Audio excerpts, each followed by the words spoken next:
Ok, shalom a todas y a todos los que se encuentran. Gracias por participar de la clase.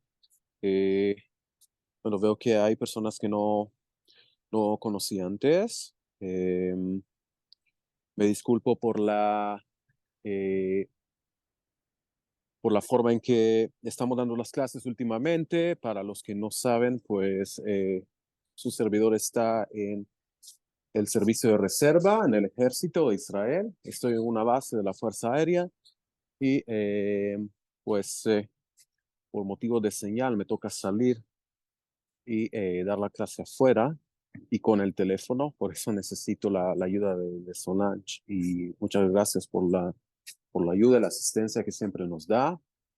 Besat Hashem, espero en unas semanas regresar nuevamente a casa y seguir dando las clases de forma como lo hicimos anteriormente. Entonces me disculpo de antemano por eso. Si ven que hay ruido o alguna interrupción, es por esa razón. Gracias por participar. Empezamos una serie de clases acerca del Seder Teorot, el orden de impurezas, que es el sexto orden de la Mishnah, eh, que incluye distintos tratados que hablan acerca de estados de impureza y de la forma en que esta impureza o impurezas se transmiten y desde luego la manera que tenemos de purificarnos, el proceso de purificación de todas estas impurezas. Hicimos una serie de clases acerca de la introducción a los conceptos más básicos que hay en materia de impurezas, la forma de transmisión y las fuentes primarias de impurezas, los grados de impurezas y conceptos básicos acerca del tema. Hablábamos que la impureza el grado más alto de impureza que hay es la impureza por muerto o por un cadáver de una persona del pueblo de Israel. Un cadáver o sus derivados, como lo estudiamos en las clases pasadas. Esta pureza se conoce como Avi Avot Atumá, literalmente el padre de los padres de la tumá, de la impureza.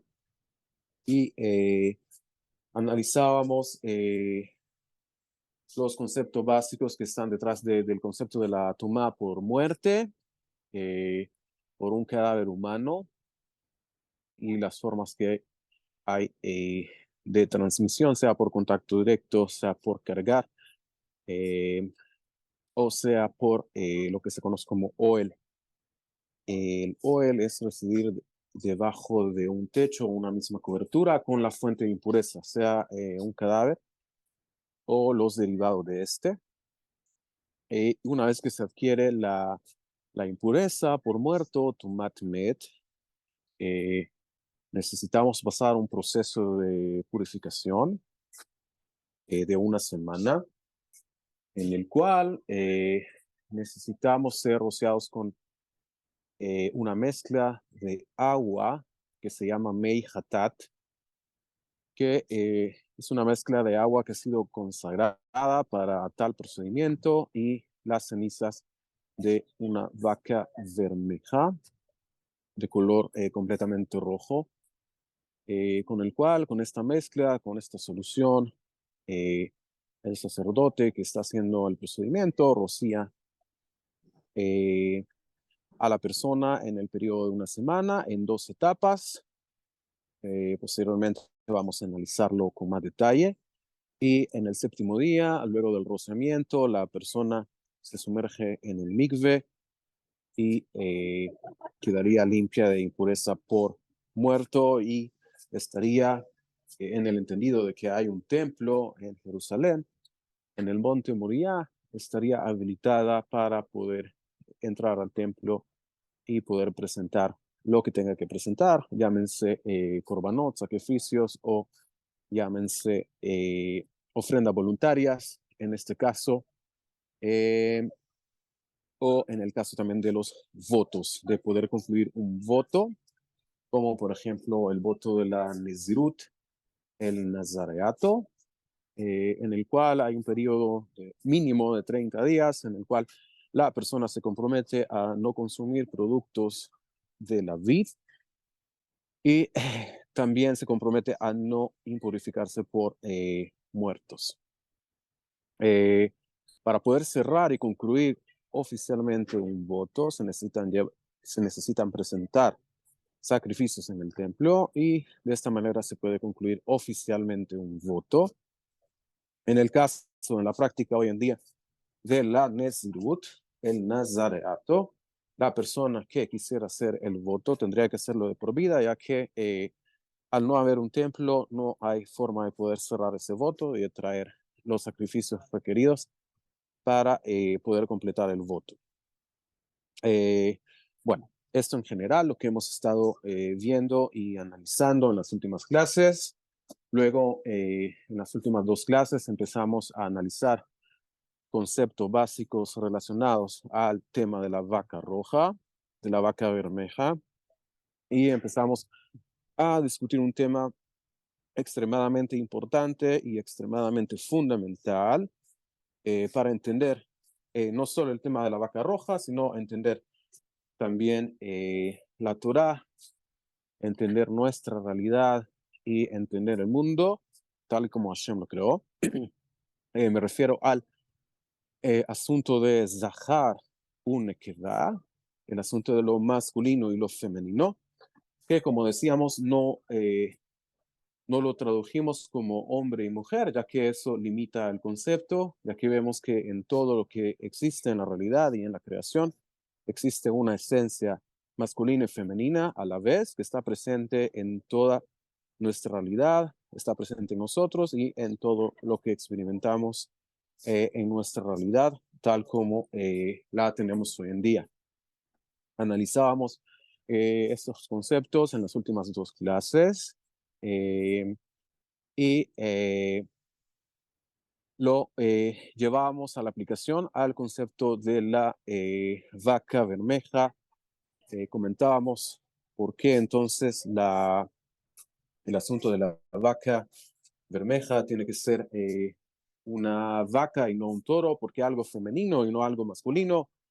Y bueno, comentábamos, decíamos que la esencia de lo femenino es justamente hacer un lugar para que algo o alguien pueda existir en la realidad física, tal como la conocemos, y también lo podemos aplicar a lo espiritual, preparar y hacer un lugar y proveer lo necesario para que ese algo o alguien pueda existir y subsistir en una determinada realidad o determinada dimensión.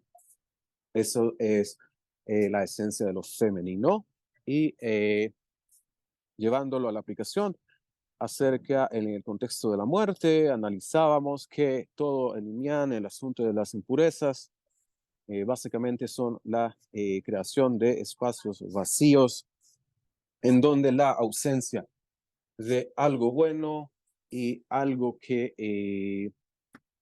está comentado en la parashá de Bereshit como algo bueno, como por ejemplo la luz, la ausencia de esto, de este bien, eh, llámese luz, llámese vida, provoca espacios vacíos, por ejemplo, en el cuerpo de una persona, cuando su alma abandona el cuerpo, se crea un espacio vacío y al haber un espacio vacío, una ausencia de luz es lo que produce la oscuridad, la ausencia de la luz, así como la ausencia de calor es el frío y así como la ausencia de vida es la muerte en una definición simplista y de acuerdo como la hemos estado estudiando, la creación de estos espacios vacíos es lo que crea la impureza y la muerte es uno de estos espacios vacíos que están llenos de esta ausencia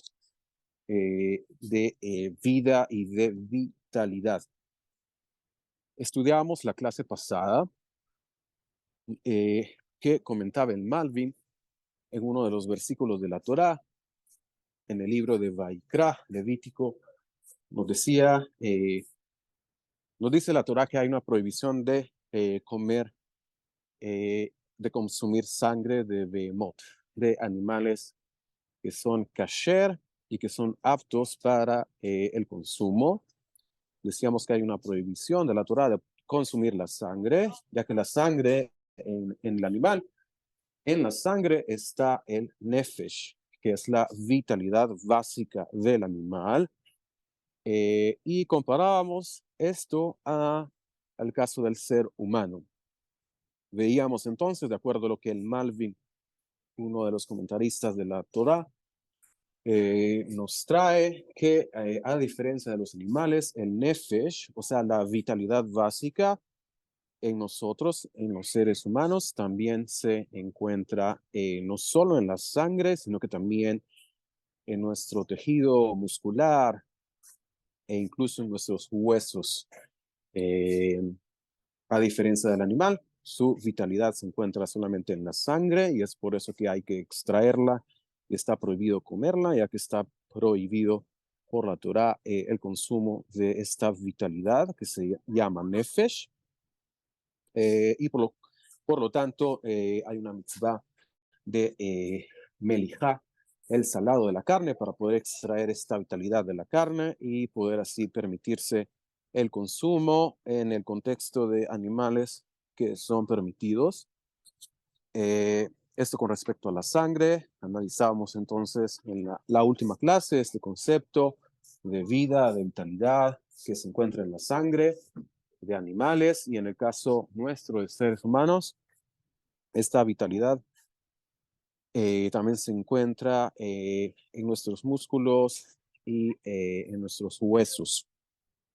Es por eso que al haber una ausencia de vitalidad en el cuerpo, incluso un fragmento de hueso puede transmitir impureza en el caso de que se trate de un derivado de un cadáver de una persona que es miembro del pueblo de Israel.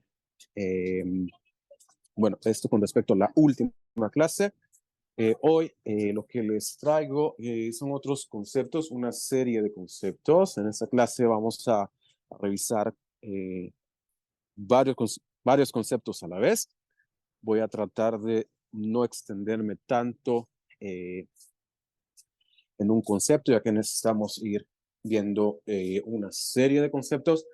Y bueno, al final de la clase, Solange puede compartirla para que puedan revisar con más detenimiento y si hay alguna pregunta o duda de lo que se discuta, favor, la hacen llegar y trataré de poder atender la pregunta. Bueno, empezamos. La clase de hoy traje también conceptos científicos, sobre todo de la física, ya que quiero discutir varios conceptos básicos que están relacionados con la existencia y desde luego con el asunto de la vaca roja. Ok, puede bajar. Ok, para empezar tenemos que el tema de la vaca roja desafía la lógica humana, ya que se trata del proceso de regresar al punto de no retorno, y todavía antes de este punto, e influenciar la existencia humana desde sus mismos orígenes. ¿Puede seguir?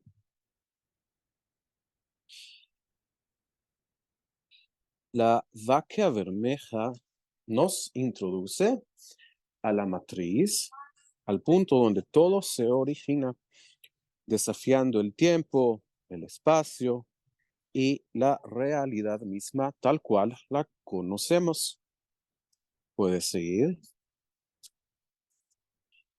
Ok, vamos a discutir brevemente el punto de vista de la ciencia con respecto a la realidad y a los orígenes de la vida, tal como lo explican el punto de vista científico. ¿Puede seguir?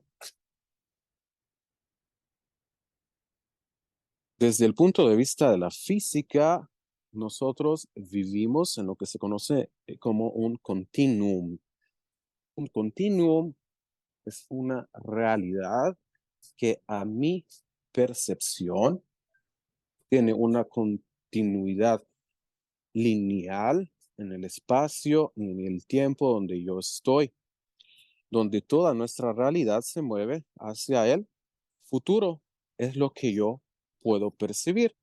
Me encuentro ahora hablando con ustedes, tenemos un reloj, tenemos un tiempo y vemos cómo los segundos van pasando y los minutos también, el tiempo va avanzando, la hora va corriendo y sabemos que eventualmente esta clase va a terminar y usted luego de la clase va a seguir haciendo y atendiendo sus tareas, sea más clases o el trabajo, etcétera. Usted sabe que algo sigue después de esta clase, después de que terminemos el Zoom, la clase, eh, usted sigue con algo más, haciendo algo más y sabe que el día va a terminar, viene la noche, se va a ir a acostar, va a llegar el siguiente día y así sucesivamente a lo largo de los días, semanas, años y así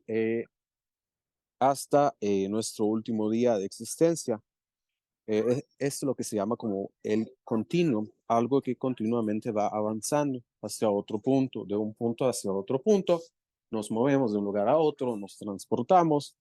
Eh, esta dinámica nosotros la percibimos en nuestra realidad como algo lineal, como un continuum, como algo que va hacia el futuro, del presente hacia el futuro, desplazándonos en este movimiento lineal, como lo sentimos, ya que es algo continuo, de un acto yo sigo a otro y así sucesivamente. A lo mucho podemos percibirlo como una realidad en espiral, donde los ciclos nos llevan a nuevas realidades. ¿A qué se refiere esto? Tenemos el ciclo anual.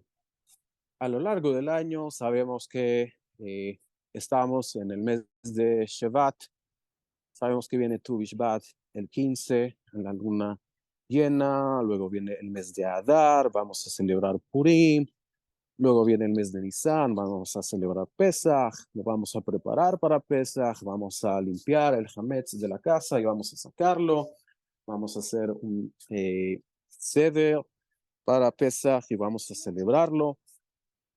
Y así sucesivamente, año con año. Sabemos que vivimos en una realidad tanto lineal como cíclica a la vez, en que yo me encuentro en una realidad que se mueve en ciclos, ya que la misma Tierra y los planetas giran alrededor de un astro o una estrella central, en nuestro caso el Sol, y eso produce que vivamos en esta realidad planetaria que se mueve en ciclos, en el cual yo percibo mi realidad de año en año, y eso me hace que pase el tiempo y que se produzcan los ciclos, lo cual se percibe en la biología también como envejecimiento, crecemos, el niño crece también en tamaño, también crece en maduración, en su mentalidad y personalidad, etcétera. Llegamos a ser adultos, luego no crecemos más, sino que, por lo menos no físicamente, sino que crecemos intelectualmente en nuestros trabajos, profesiones, etcétera, y envejecemos en cada ciclo que va pasando. Con respecto a la realidad en espiral, es algo que, si bien nos movemos cíclicamente y sabemos que vamos a estar el siguiente año en el mismo punto, el siguiente año a esta misma fecha, va a ser la misma temporada, va a ser invierno, po posiblemente estemos en el mismo lugar, en la misma ciudad, eh, de repente cambia algo en nosotros, sin embargo vamos a estar en una misma época y en un mismo tiempo, Sin embargo, vamos a estar en una nueva realidad, ya que vamos a estar más grandes, van a haber pasado más ciclos biológicos en nosotros, vamos a haber aprendido mucho más, vamos a haber adquirido algo nuevo y este hidush, esta adquisición de que vamos recibiendo continuamente es lo que nos lleva a una nueva realidad, ya que no somos la misma persona. Eh, el otro año en este mismo punto no vamos a ser la misma persona, ya que vamos a tener eh, de repente un nuevo miembro en la familia, eh, algo nuevo que aprendimos, que crecimos en nuestra profesión, que avanzamos hacia algo nuevo. No vamos a hacer exactamente lo mismo. Y esta percepción es lo que se conoce como una percepción en espiral, que si bien estamos en un ciclo y en un movimiento para nuestra percepción como algo lineal, sin embargo, el avance es en espiral, como lo han descrito algunos físicos. Ok, puedes seguir. Pasamos a otro concepto, el concepto de la partícula base, o como le llamaron en 2011 o 2013, la partícula de Dios. Se trata de un bosón, que es una partícula que media fuerzas o partículas portadoras de las interacciones fundamentales, llámese fuerzas o interacciones de calor que hay, de Higgs, que es un físico, es la partícula fundamental de acuerdo a la ciencia asociada al campo de Higgs, campo que da masa a otras partículas fundamentales como electrones y los quarks. La masa de una partícula determina cuánto se resiste a cambiar su velocidad o posición cuando se encuentra una fuerza. Ok, ¿qué quería con este concepto de la partícula base? Que desde el punto de vista científico, para poder explicar el origen de la vida y de nuestra realidad, necesitamos una materia prima. Según lo que han propuesto hasta el momento, hay una partícula base que es de carga neutral y que de acuerdo a interacciones que esta partícula tiene, se van desarrollando distintas fuerzas y así de esta forma, de acuerdo a estas interacciones, se van produciendo cambios en las realidades hasta poder desarrollar realidades nuevas, hasta desarrollar materia y de la materia pues se desarrolla el mundo material donde todos nosotros nos encontramos. Esto hasta donde lo han propuesto hoy en día la ciencia, los científicos, estamos hablando a nivel material, a nivel perceptible, a nivel tangible. Si queremos traducir eh, a qué se refieren con esta partícula base o lo que llaman la partícula de Dios, estamos hablando al nivel de la Sefirá de Yesod, ya que en la Sefirá de Yesod es donde se encuentra todo el material, la materia prima, el ADN del universo se encuentra en este lugar y desde ahí empieza a desarrollarse hacia la Sefirá de Malhut, que es donde está toda la expresión de la realidad, tal como Hashem la ordenó. Esto sería así lo que queremos traducir a nivel espiritual y a nivel de la Kabbalah y como lo explican los sabios. Esto estaría a nivel de la Sefirá de Yesod. Vemos entonces la limitación, que aún estando en una era moderna, donde tenemos mucha tecnología, mucho conocimiento de física, de astronomía, etcétera, de medicina, sin embargo, la ciencia y lo intelectual no han podido llegar a describir siquiera de manera detallada lo que sucede en la Sefirá de Yesod, mucho menos para poder explicar lo que está más arriba, que como sabemos existen otras Sefirot que están arriba de esta, de Yesod.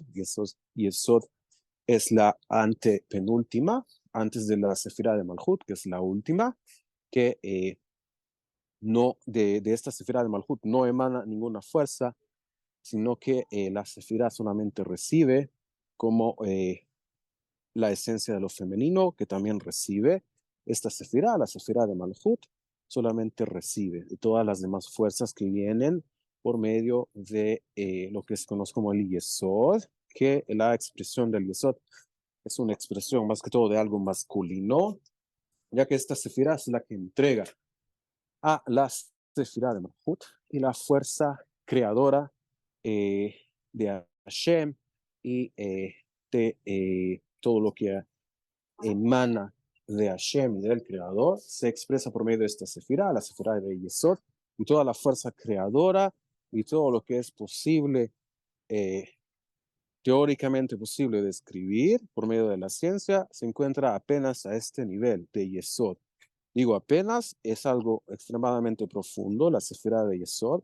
Sin embargo, estamos hablando solamente hasta este punto. Sabemos que la emanación de fuerzas espirituales y creadoras también emanan de otras sefirot que están todavía más arriba, como la sefirá de Tiferet, etcétera, etcétera, eh, que todavía se encuentra mucho más arriba. Entonces el tema se vuelve todavía muchísimo más complejo de lo que alguna vez los científicos han podido imaginar y describir hasta este momento. Y bueno, por eso les traía este concepto de la partícula base, ya que según la ciencia explican que el origen de la vida está ahí. Nosotros sabemos que el origen realmente no está ahí, sino que el origen está todavía mucho, mucho más arriba en realidades que son intangibles, ya que son realidades espirituales que vienen de mundos todavía muchísimo más superiores al nivel del Yesod. Ok, podemos seguir. Ok, el origen de la vida, el punto de no retorno. Voy a tratar de pasar esto rápido, ya que es un poco extenso. Solo quería traer que de acuerdo a la teoría de la evolución, que como sabemos, el darwinismo, eh, existe lo que se conoce como la evolución de las especies y todo se originó en lo que se planteó como protocélulas que fueron fueron evolucionando por medio de un proceso de selección y de sobrevivencia, por medio de un mecanismo básicamente al azar de prueba y error en un margen de tiempo, fueron haciendo la selección y la sobrevivencia para poder crear un material básico del que fuera estable y a partir de esta información básica y estable, eh, definámoslo como el ADN, la materia creadora y base. A partir de este material estable, poder entonces transmitir a otras especies la información estable y básica que se logró recopilar por medio de un proceso de evolución y de selección y de sobrevivencia que, de acuerdo a esta teoría, lo explican como algo que es al azar y por medio de la prueba y del error, donde la especie o la eh, realidad que es débil y por medio de este procedimiento no pudo sobrevivir, simplemente se extinguió y no pudo continuar la realidad o la existencia. Puede seguir.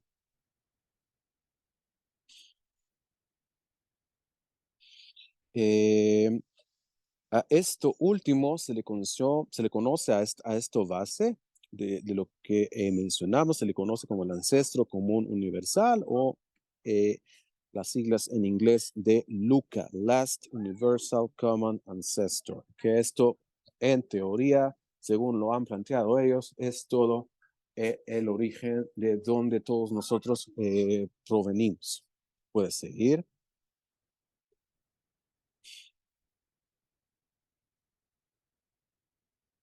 El establecimiento de la herencia define el surgimiento de la adaptación y la diversificación hacia estructuras más complejas, que esto es lo que se conoce como la evolución darwiniana. Eventualmente se va volviendo el material más estable, complejo, y esto va dando entonces a la diversificación de las especies. ¿Puedes seguir? Ok, el punto de no retorno. ¿Qué hay con este punto de no retorno del cual se ha estado mencionando? Antes de este momento, cualquier complejo polimérico, o sea, un complejo de moléculas que todavía ni siquiera son una proteína o algo eh, estructurizado de manera ordenada y estable, se ensamblaría y desensamblaría a lo largo de cada ciclo de eventos con la misma probabilidad. ¿Qué puedes seguir?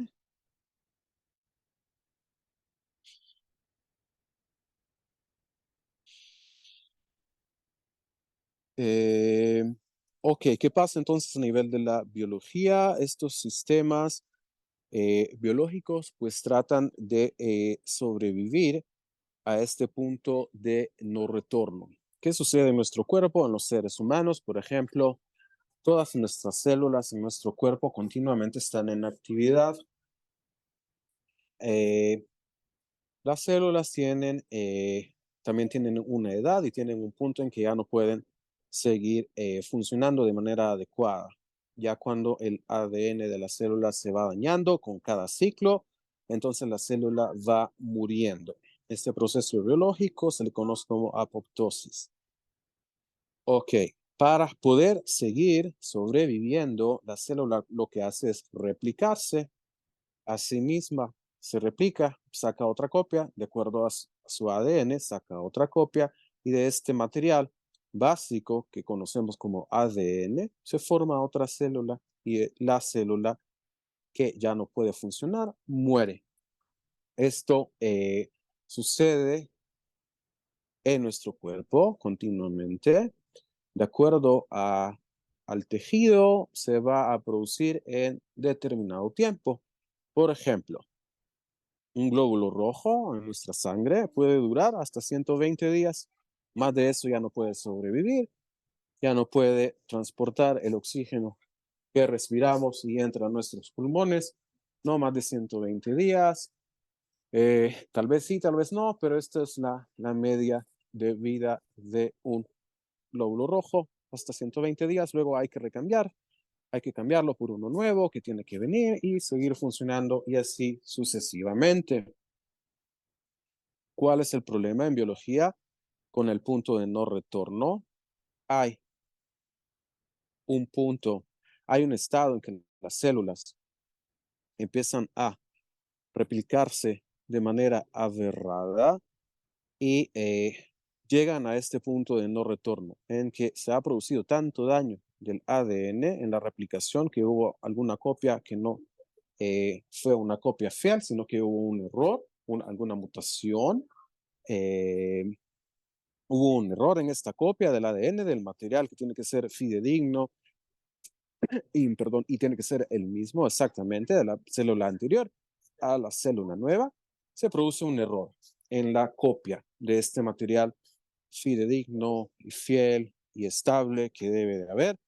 Y es este error en esta copia de este material básico lo que produce la mutación y el daño irreparable del ADN. Esto produce este punto biológico de no retorno que eventualmente va a llevar a una replicación aberrada de las células hasta tal punto que la replicación y la copia de las células eh, entra en un estado de caos y de no control, y esto es lo que produce lo que conocemos, lo aleno, los tumores. Eh, Esto a nivel de biología. Más adelante vamos a mencionar cómo también el Rambam Maimónides menciona este punto de no retorno y cómo lo vamos a aplicar también al contexto de pecados y transgresiones y a lo espiritual. ¿Puedes seguir? Ok, vamos a saltar esto. Siga. Esto también. No quiero que tomemos demasiado tiempo con esto. Puedes seguir bajando. Hablamos de las mutaciones. Ok, el punto de vista de la Torah. Ahora vamos a hablar del punto de vista de la Torah. ¿Puedes seguir? Ok. En contraste a la biología, en la espiritualidad tenemos asimismo el concepto del punto de no retorno. ¿A qué nos referimos con esto? Cuando una persona, por sus muchas transgresiones y falta de voluntad de arrepentirse, es vedada de la opción de regresar, o sea, de hacer shuvah. Este concepto lo trae el Rambam Maimónides en las leyes de arrepentimiento. Puedes seguir. Ok, Rambam Maimónides. Sí, déjeme ahí está bien. Las leyes de Teshuvah, capítulo 6. Les traje lo que nos comenta el Rambam en el inciso 3. Nos dice que Hashem, cuando una persona, Haz Shalom, transgrede los mandamientos y se rebela en contra del Creador, y esta persona, por falta de voluntad y por una mala intención de seguir por el mal camino que se le ha dado por el libre albedrío, llega a un punto en que el Creador mismo evita que esta persona pueda regresar al camino, que pueda regresar en Shuvah. En palabras del Rambam, nos dice Monea a Kadosh Baruchu, evita o hace evitar el Creador, a Kadosh Baruchu, a Teshuvah, la Teshuvah, el retorno, la jote, a la persona que peca o que transgrede. Eino Yahol Lashuv, no puede regresar Ela Yamut, Hazbe Shalom, sino que le toca morir a esta persona. Vi Reshito, no he terminado, disculpe. Ahí, vi Reshito, sino que esta persona se le establece, de acuerdo a su maldad, que esta persona muera en su maldad. Shasa Batehila Birsono, que hizo desde el comienzo por voluntad propia y de acuerdo a su libre albedrío. Él decidió seguir por el mal camino, llegó a un punto en que las transgresiones son tantas y la falta de voluntad de hacer arrepentimiento es tan grande que el mismo creador hace que esta persona entre en este punto de no retorno y que simplemente esta persona tenga que morir en su maldad. Lo aleno, puedes seguir. Ok, solo vamos a mencionar y a recordar que el color rojo está dentro de los colores primarios de la luz, dentro del espectro que el ojo humano puede percibir. Tenemos tres colores que son primarios de acuerdo a la física. El rojo es uno de ellos. El verde y el azul son los otros dos que son colores primarios que nuestro ojo y nuestra percepción, nuestro sentido de la vista, de acuerdo a las ondas, puede percibir. Puedes seguir. Vamos a saltar esta. Puedes seguir. Ahora vamos a saltar a el asunto del rubí. ¿Qué tiene que ver el rubí con la vaca roja y con la vida? Vamos a comentarlo. Ok. El nombre rubí se deriva de la palabra latina ruber, que significa rojo. El rubí está disponible en una gama de colores que va del rojo brillante al marrón rojizo oscuro. El rubí también es conocido como el Ratnaraj o el rey de las piedras preciosas. ¿Puedes seguir? El rubí es la más valiosa de todas las piedras preciosas. El rubí tiene en la escala de dureza de Mohs, tiene 9 sobre 10, superado solamente por el diamante, que como sabemos tiene la dureza más elevada, y su resistencia a rayarse, además de su belleza, es otra de las razones por las cuales son tan populares en la joyería. Podemos seguir. El rubí se utiliza principalmente como piedra preciosa, pero también tiene diversas aplicaciones en industrias como la tecnología láser, la relojería y la óptica. Ok, ¿por qué mencioné esto? Vamos ahora a trasladarnos al pectoral del sumo sacerdote. Como sabemos, el pectoral del sumo sacerdote tiene 12 piedras. La primera piedra es el rubí, el odem, en hebreo, odem, que significa, tiene la raíz del rojo, adom en hebreo, rojo. Se traduce en todas las traducciones como rubí.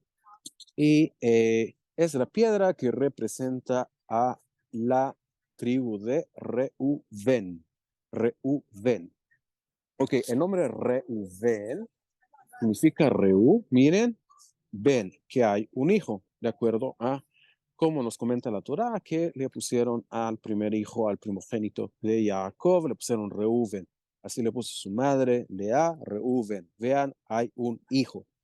Justamente el sentido, de acuerdo al Sefer Yetzirah, el libro de la formación, tenemos que hay 12 sentidos, no solo 5 o 6, como conocemos en la ciencia y la biología, como aprendimos en la escuela, en el colegio, la universidad, etcétera. De acuerdo al libro de la formación, al Sefer Yetzirah, tenemos 12 sentidos. Dentro de estos 12 sentidos, hay un sentido se corresponde a cada una de las tribus. El sentido que corresponde a la tribu de Reuven es justamente la visión, la vista, es el sentido que se corresponde a esta tribu. Ok, justamente vemos que interesantemente, de acuerdo a también lo que pudimos recopilarle de la gemología, la ciencia que estudia las piedras preciosas, incluso hoy en día se utiliza el rubí para cuestiones de óptica, ya que el sentido espiritual de la tribu de Reuven es la vista. Eh, Otra relación importante, a donde podemos ver también la vista y lo rojo y el rubí y los primogénitos y Reuven. En la salida de Egipto tenemos la 10ª plaga, la plaga de primogénitos. ¿Qué pasó? Pusieron sangre en los dinteles. ¿Qué color es? Es roja. ¿Y qué pasó? El ángel de la muerte vio por medio de su vista espiritual, vio lo rojo.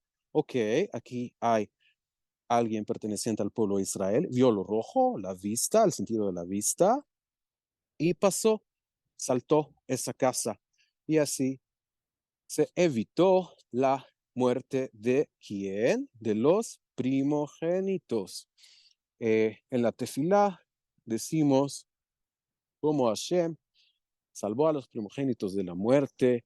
Vemos eventualmente cómo en la bendiciones que Moshe Rabenu le dio a los primogénitos, que le dio a la tribu de Rubén, una bendición bastante corta, pero importante y con un significado muy profundo.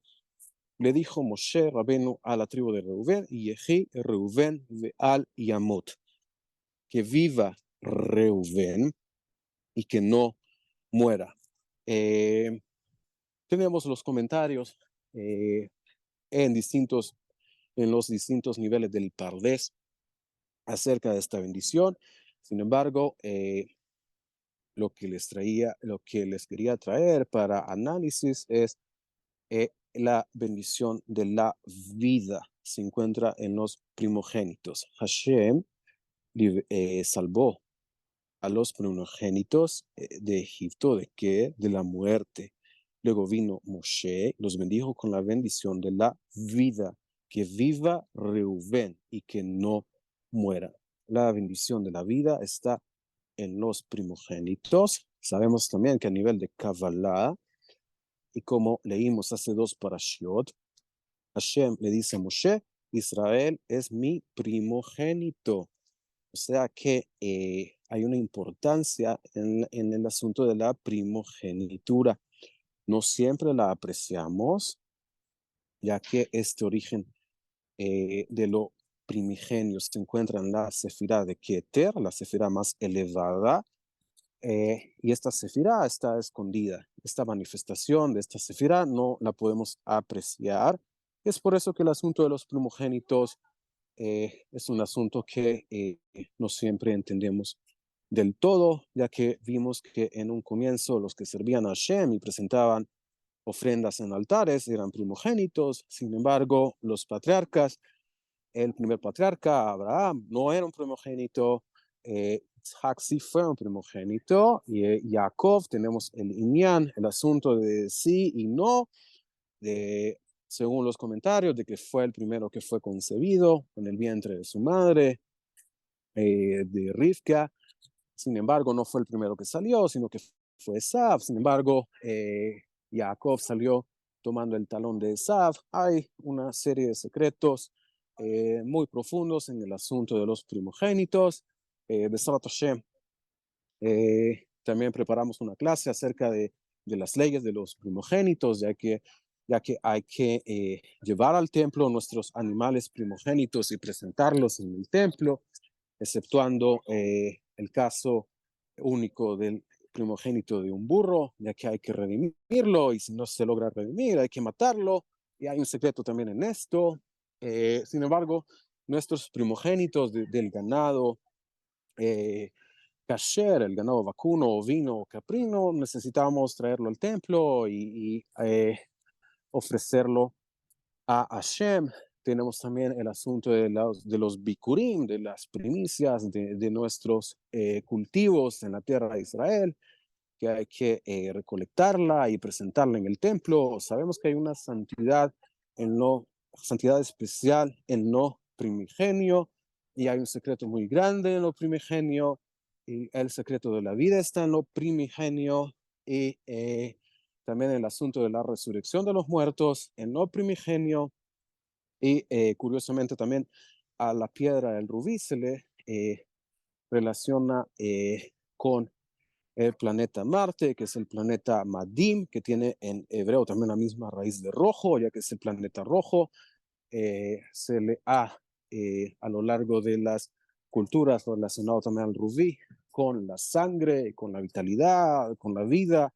Vemos entonces cómo en toda la cuestión de lo rojo tenemos la base de la vitalidad, de la vida, y hay todo un asunto en lo rojo. Ok, puedes seguir. Ok, ahora lo que hacemos es traerles una serie de versos de la Torá. Voy a tratar de pasarlos rápido para que podamos terminar esta parte y dar también un par de minutos para preguntas. Y como les dije, si hay algo más específico, pueden revisar el material y luego preguntar, ya que son muchos conceptos y que hemos traído hoy. Sin embargo, todos relacionados con el origen de la vida, lo rojo, la vitalidad, y de esto se trata el asunto de la vaca roja, de poder proveernos el retorno de esta limpieza, de este vacío que es la muerte, y poder de esta forma habilitarnos nuevamente para poder entrar al lugar más santo de la tierra, en el monte Moriah, en el templo, que Besrat Hashem vamos a tener, quiera Hashem que sea pronto. Ok, más que todo les recopilé versículos de los Salmos o del libro de Proverbios, donde habla del asunto de la justicia. Ahora vamos a pasarnos del origen de la vida y la vitalidad al asunto de la justicia, que es el otro concepto de lo rojo. El rojo representa juicio, representa justicia, y como sabemos, uno de los pilares por los cuales el mundo se mantiene es por medio de la justicia, ya que sin justicia el mundo no puede mantenerse. Tenemos una mitzvah, una serie de mitzvot y tratados completos acerca de cómo establecer justicia y cómo hacer juicio. Tenemos también la Torah entera que nos dice y nos habla de qué manera comportarnos ante el Creador, ante nuestro prójimo, y de esta manera hacer lo bueno y lo recto ante Hashem, y de esta manera poder mantener el sistema de justicia en el mundo. Comienza el libro de Proverbios, escrito en la época de mayor elevación espiritual del pueblo de Israel, por el rey Shlomo. Lo dice el primer versículo del primer capítulo, Mishlei, Shelomo ben David, Melech Israel, los proverbios de Shelomo, el hijo de David, rey de Israel. Importante esta descripción, ya que en Coelet el rey Shelomo se describe a sí mismo como rey de Jerusalén, pero no de Israel. O sea que su nivel espiritual había descendido y sabemos que el rey Shelomo tuvo un descenso y hay un secreto también en esto. Sin embargo, en el caso de los proverbios, vemos que está en su mayor expresión, donde él mismo se describe como Shelomo, el hijo de David, rey de Israel. Puede seguir. Lo dice la Da'at, Jochma, Musar, Leavin, Imrei, Bina, para conocer sabiduría y ética, para entender los dichos de la Bina. Con esto que les quería recalcar, como nosotros sabemos, la Binah es una sefirá que tiene una expresión femenina. Se le conoce como Ima, la madre, algo femenino. Nos está invitando aquí al rey Shlomo a conocer Jochma, que es algo más que todo una sefirá que representa algo masculino. Sin embargo, la Binah representa algo femenino. Nos dice entonces de esta unión de la cual hemos estado estudiando, de lo femenino y masculino, de Jochma y Binah, que producen el resultado de lo que se conoce como Da'at o conocimiento. Lo dice entonces el rey Shlomo para conocer sabiduría y ética, Musar, para entender los dichos de la Binah. ¿Puedes seguir? לקחת מוסר, השכל צדק ומשפט ומישרים, para adquirir ética, musar e inteligencia, que se conoce como sehel, justicia, tzedek, mishpat es juicio y meisharim es equidad. O que tenemos varios conceptos. El musar, que es algo ético, el sehel, que es algo que significa nuestro intelecto, lo que yo puedo procesar de acuerdo a mi capacidad intelectual.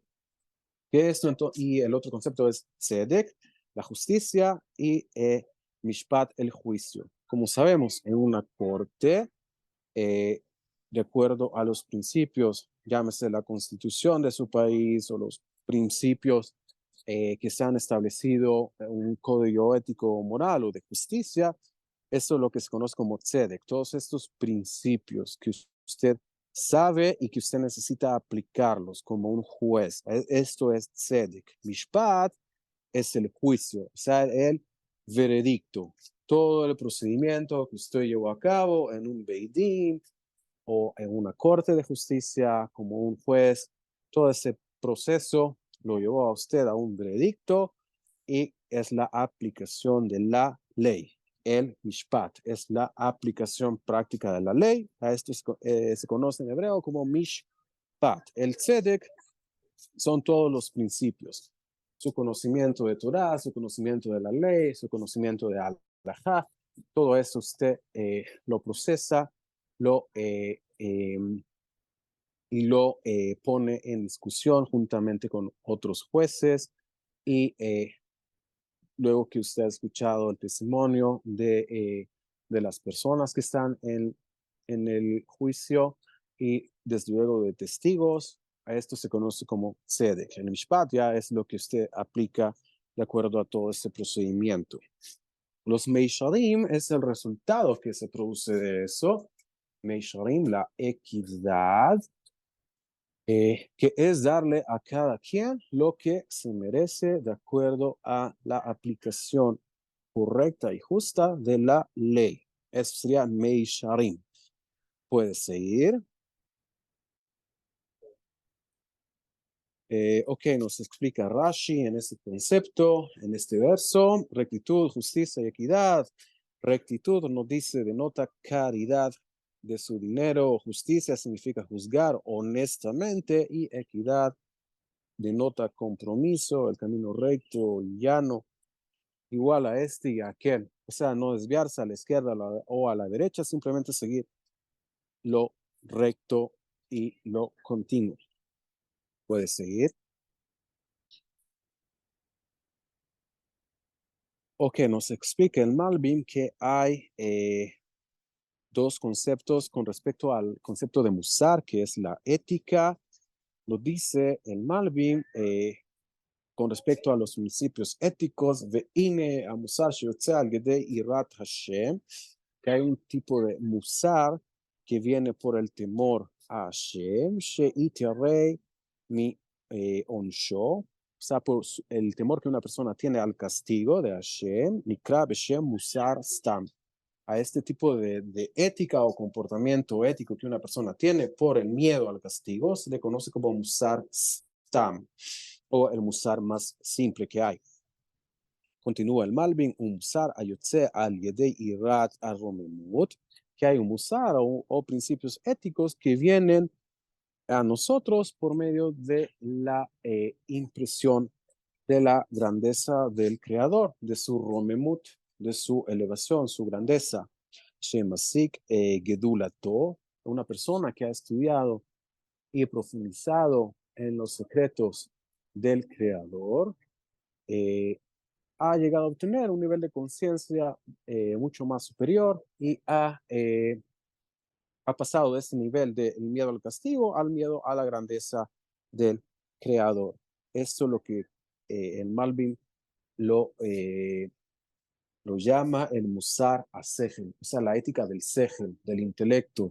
Ya cuando usted ha llegado a percibir al Creador de manera más profunda y de acuerdo a su análisis y percepción espiritual, usted ha llegado a tener un temor y una reverencia al Creador, a su grandeza, y es esto lo que hace que usted tenga un comportamiento ético a este nivel de Musar a Sehel.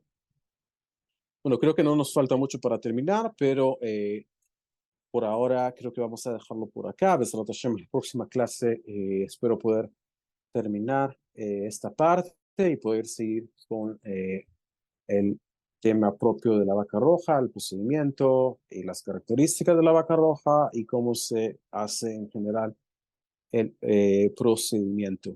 Si hasta el momento queda alguna duda de lo discutido.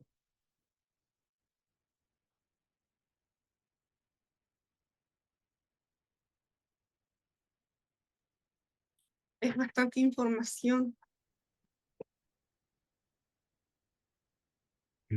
Rap, tengo una pregunta. Si el color es importante y están los colores primarios, entonces habría una tribu que se encarga del cuidado de la vaca roja.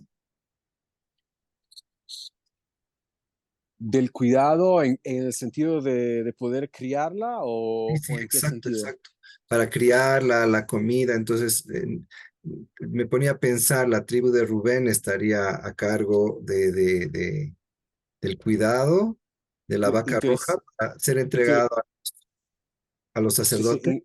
¿Vale? mire, interesantemente el asunto de acuerdo a la halajá práctica, la vaca roja hay que adquirirla, hay que comprarla, o sea, hay que comprársela a una persona no judía, hay que pagar por ella y para poder procesarla, poder hacerle shefitá en el Monte de los Olivos y poder quemarla. De acuerdo a la halajá práctica, lo vamos a ver, Besrat Hashem, pero es, de acuerdo al mandato de la Torá, es algo que hay que adquirir. La vaca roja se adquiere, o sea, se compra y se paga dinero por ella. Incluso de acuerdo a la halajá, hay que pagar mucha plata en caso de que se requiera. Eh, Hoy en día tenemos varias vacas o vacas rojas que potencialmente podrían servir para el procedimiento, que están financiadas por el Instituto del Templo, se adquirieron y están creciendo en distintas zonas en Israel. Tendría que revisar, algunas de ellas ya están pesulot, o sea, ya están descalificadas, ya que les crecieron pelos de otros colores, cabellos o vellos. Sin embargo, la ley, en la práctica, la halajá, hay que adquirir la vaca. No, no se puede criar, no puede usted criar la vaca desde pequeña y criarla, sino que hay que adquirirla. Interesantemente, es algo que usted tiene que adquirir y tiene que pagar por ello. Desde luego, se compra con fondos comunes de la tesorería del templo o con dinero que represente a todas las tribus, no solo a la tribu de Rubén, en el caso de ser el primogénito, ni a los Coaní por ser sacerdotes, ni a Judá por ser la tribu del reinado, sino que representa a todo Israel. El asunto de la vaca roja, ahí tiene que estar involucrado todo Israel, y se compra con fondos de la tesorería del templo. Gracias, Rab. Entonces compraría un Benei Noah. ¿Perdón? Compraría la vaca un Benei Noah. Sí, una persona así, que no es del pueblo de Israel, se puede adquirir y pagársela y comprarla, adquirirla de él, correcto. Súper. Muchas gracias. Pues, Besrat Hashem, vamos a ver las leyes más detalladas más adelante. Besrat Hashem, no se preocupen por eso. Raf, Sí, yo tengo una duda al respecto de cuando mencionaba el punto de no retorno. sí. Desde el aspecto, del punto de vista espiritual, ¿no estaría ahí siendo influida el libre albedrío de una persona? Que, por ejemplo, usted mencionaba el ejemplo de una persona que ya ha transgredido permanentemente, y si es que es vedada, digamos, a arrepentirse, ¿es como que se influye en su libre albedrío o cómo es esto? Ok, decíamos que de acuerdo al Rambam lo trae en las leyes de arrepentimiento. Lo que sucede con una persona que transgrede continuamente y hay falta de voluntad de arrepentirse, no está dentro de su pensamiento siquiera poder acercarse y arrepentirse y regresar al buen camino, llega a un punto en que son tantas las transgresiones y como existe, como nos dicen los sabios en la Gemara, Averá, Goreret Averá, o sea que una falta arrastra otra falta, ya que sabemos que si Hashem no lo permita, una persona se mete en un problema, ese problema le puede llevar a otro problema y así sucesivamente una cadena de problemas que se van creando. Eh, Esto lo comparábamos con la biología y la genética. Hay un punto en que el ADN se daña y que el daño es irreparable, ya que la mutación persiste. Cuando la célula se divide nuevamente, persiste el error y el error persiste y llega a este punto de no retorno y ya todo está perdido. Igualmente lo aplicamos a nuestra vida. Hashem nos guarde, hay personas que transgreden y llegan hasta este punto de que son tantas las transgresiones y que esas transgresiones llevaron a otras transgresiones y que no hay manera ya de repararlas, ya que el daño es muy grande y entonces entran en este punto de no retorno, en que Hashem decide vedar a la persona de que no pueda regresar y que la persona, lo aleno, tenga que morir en su maldad. Gracias, Raf. ¿Alguna otra pregunta? Una pregunta Sí. curiosa, ¿no? Si hay que comprar esa vaca roja a alguien que no sea judío y las personas no judías están haciendo constantes cosas raras, ¿cómo se mantiene la pureza? ¿Cómo se sabe que van a comprar una vaca pura como originalmente era? ¿Pura se refiere a que sea perfectamente roja o...? Sí, exactamente, porque que no hayan hecho cambios genéticos en ella, mezclas. Sí, mire, este asunto es un asunto que depende de la providencia divina, ya que la vaca tiene que ser perfectamente roja, sus cabellos rojos, sus cuernos y cascos no necesariamente, ya que se pueden cortar en caso que no sean rojos. Este asunto realmente depende de la providencia divina, que un animal esté genéticamente adecuado para mantener su expresión externa, que se conoce como fenotipo, o sea, su expresión externa roja y pueda mantenerse así a lo largo del tiempo, de determinado tiempo, y mantenerse así realmente es algo que depende completamente de la providencia divina. Y es por eso que dicen los rabinos que el asunto de la vaca roja, al momento en que tenga que llegar, va a llegar. Va a aparecer una vaca perfectamente roja, de la edad adecuada. Probablemente sea el dueño una persona no judía, se le tenga que comprar. No sabemos cuánta plata habría que invertir en la vaca, hay que hacerlo necesariamente.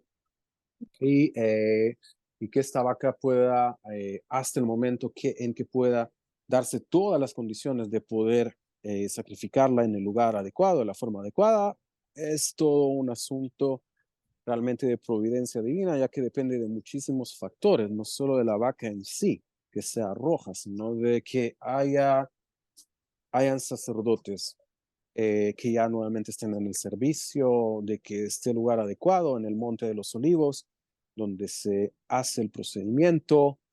Es algo que depende de muchísimos factores. También las cenizas de la vaca roja se necesitan mezclar con cenizas de la vaca roja previa. Y hay que encontrar estas cenizas previas de la vaca roja previa, que fueron combinadas con cenizas de la vaca roja previa y así sucesivamente hasta llegar a la primera vaca roja que fue hecha por Moshe Rabenu. Entonces, como vemos, el asunto se vuelve todavía muchísimo más complejo, que depende de muchísimos factores.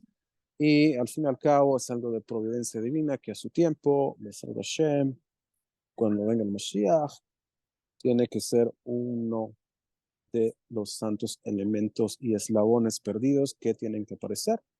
Es la cuestión de la vaca roja, ya que sin este procedimiento no vamos a poder estar habilitados para entrar al templo y es necesario, en primer lugar, purificar a los sacerdotes de impurezas, purificar a los levitas y luego purificar al resto de las tribus para que podamos reanudar nuestro servicio en el templo y que pueda volver, como hemos estado estudiando, el trabajo en el altar, que es el lugar de mayor importancia con respecto al trabajo, a lo que se hace en el templo, es el servicio sacrificial y el lugar donde se lleva la mayoría de sacrificios, específicamente el sacrificio continuo, el sacrificio olá, que se lleva 2 veces al día por mandato de la Torá, es en el altar, es la parte más importante en el sentido del servicio sacrificial.